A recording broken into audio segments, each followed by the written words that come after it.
All right. Test, test, Test. test, test.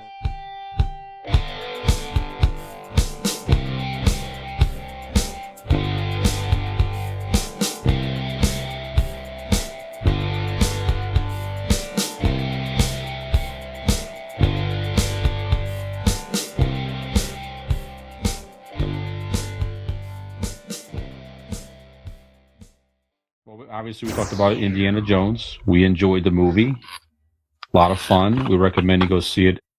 Unfortunately, the box office is not performing too well, and so it's a current trend of Disney films in general that are not performing as well as the studio had hoped. And Indiana Jones is a $300 million budgeted film with the movie and the marketing and everything else.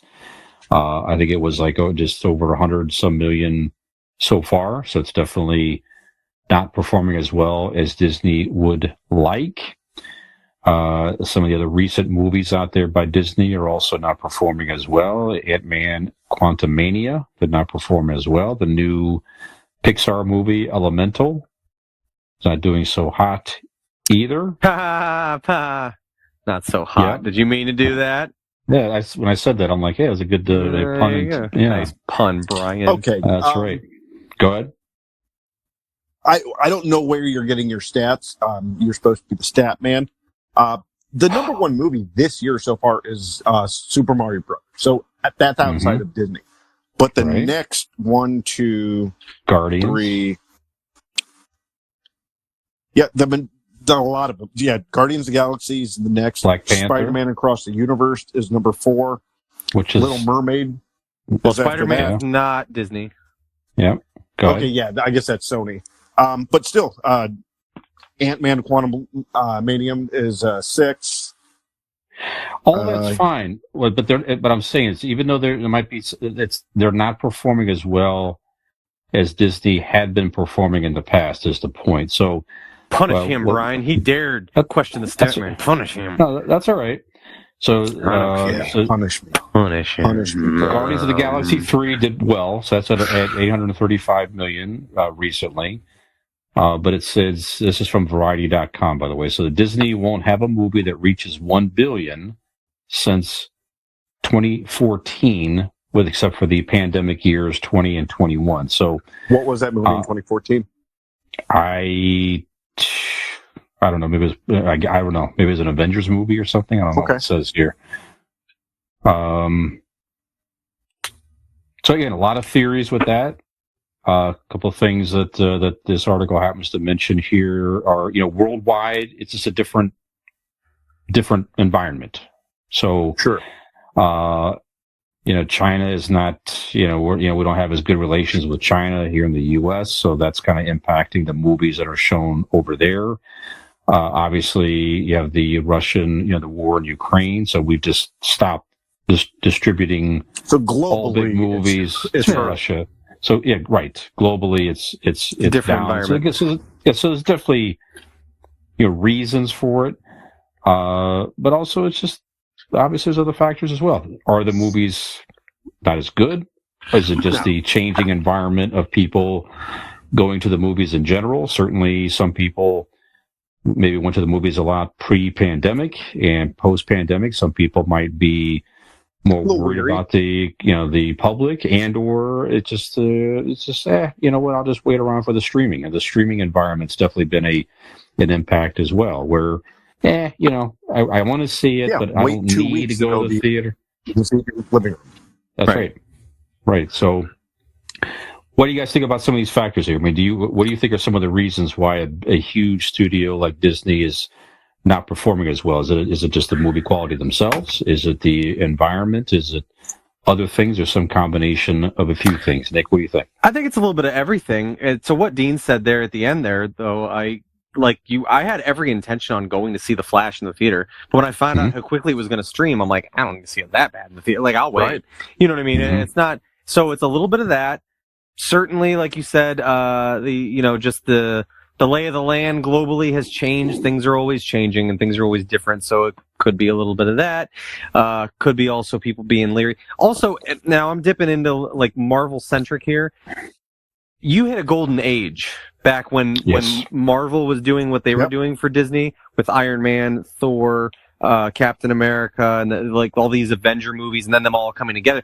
I mean, they were knocking them out of the park, and not to mention they were dealing with very central characters. Now you're in this kind of outer rim phase of Marvel where you're banking on leaping on the side characters and spin-off things, and I just don't think, and it's not to say they won't be good, or it's not to say they won't do well, or do the characters justice, or anything like that, but it's a different animal. You don't have the wide recognition for the casual fan, I feel like, in a lot of these Marvel movies with these characters, as to where everybody knows basically who these main Avenger, superhero characters are, and if they didn't, they learn about them as they go, but they're kind of roughly familiar. But I mean, you get into the outer reaches of some of these characters in the Marvel universe, you might be reaching a little further than some people really have an interest to go.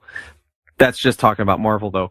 Other than that, like, I don't know, animated Disney movies, like the Pixar and like the animated stuff, is usually, I would say, on the whole, pretty good. There's a couple like ones that are like, I don't like that one as much, but for the most part, they've got that shit down to a science. So, I mean, in whatever Shrek and all that isn't. No, that's DreamWorks. DreamWorks made Shrek. Yeah, but I don't know. I think it's a little bit of everything. I do. I just think it's kind of like I said, the superhero movies did so much for Disney, and they just really, you're not going to come across a moment in time and a cast of characters like that again, I feel like, so it's hard to compare it to that. But yeah, I just think it could be a lot of different things. The streaming thing definitely has a lot to do with it. I mean, like I said, there's plenty of movies I'd love to go see in the theater, but if it's that or wait like 3 weeks and save like $50, then I'll probably just wait. Like, I'm already paying for the streaming services anyway, so but I don't know. A little bit of everything, I think.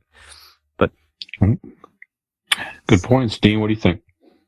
I think everything Nick always says is wrong, but this time he's pretty accurate. What today is July 6th. Note it, mark it down, write it in your diary, that little unicorn diary. I know you have it. It's multiple factors. Like Nick said, the fact that they're putting them so fast, where like, why would you go if you can see it next week in your living room? Another thing is just the amount of content in general. Hell, I would assume, I don't know this for a fact, that I'm just guessing that content in general has risen since the pandemic. The pandemic caused us and so many other things and people to rise up and create all this content, and not just movies, but TV and podcasts and videos and websites. Yeah. I mean, we're inundated with content, which again is not bad. But, well, okay, for example, if there were like a network television program on NBC on a Friday or Thursday night, right? If they got the ratings, 15 years ago that they're getting now, and this being a success, they'd be kicked off within weeks.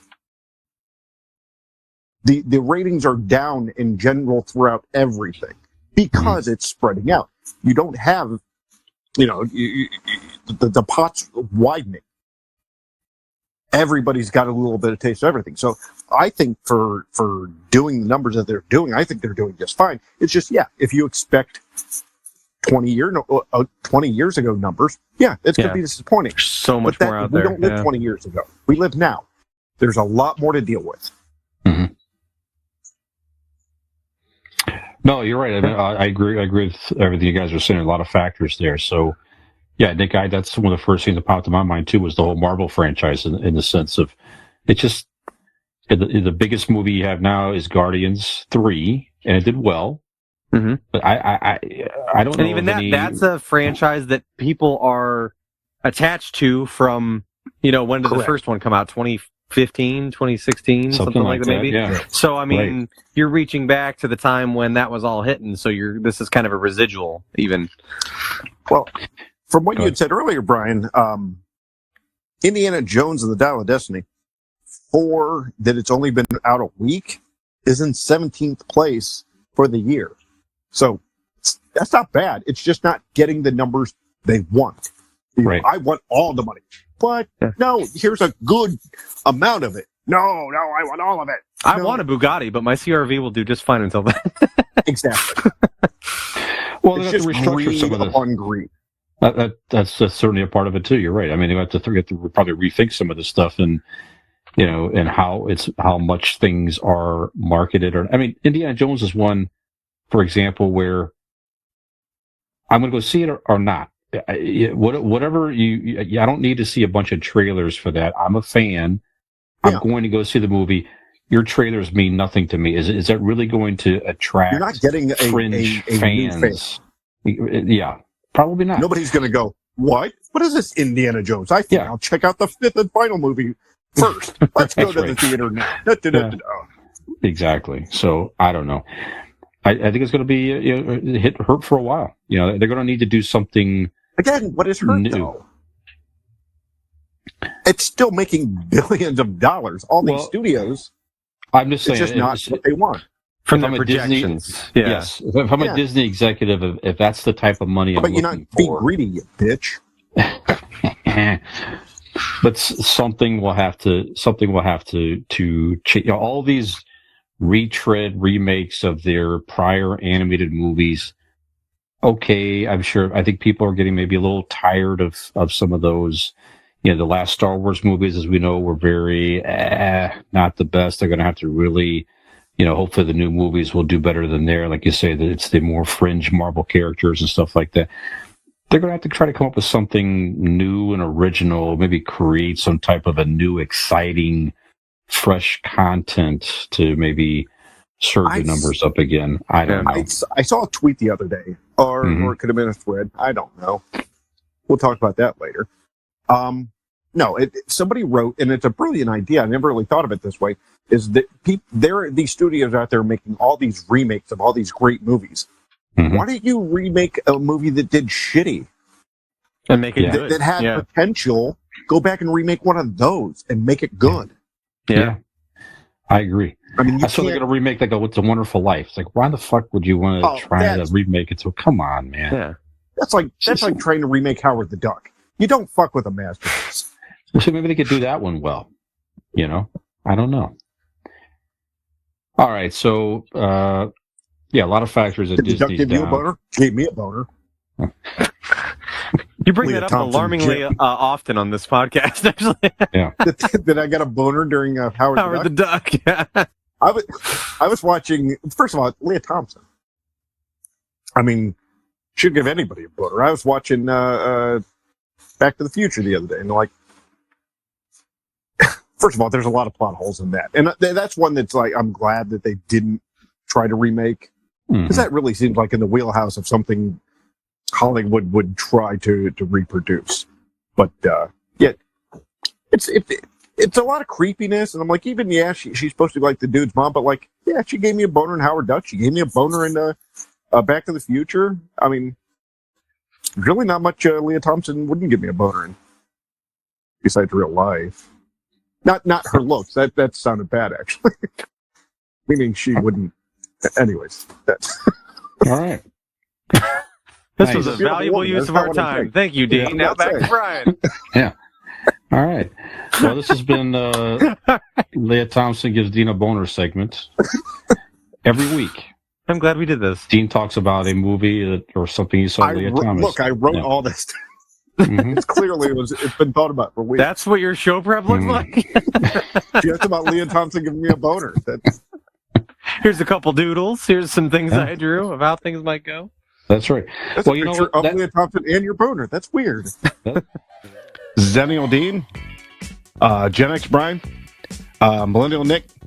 If you like what you saw, like and subscribe.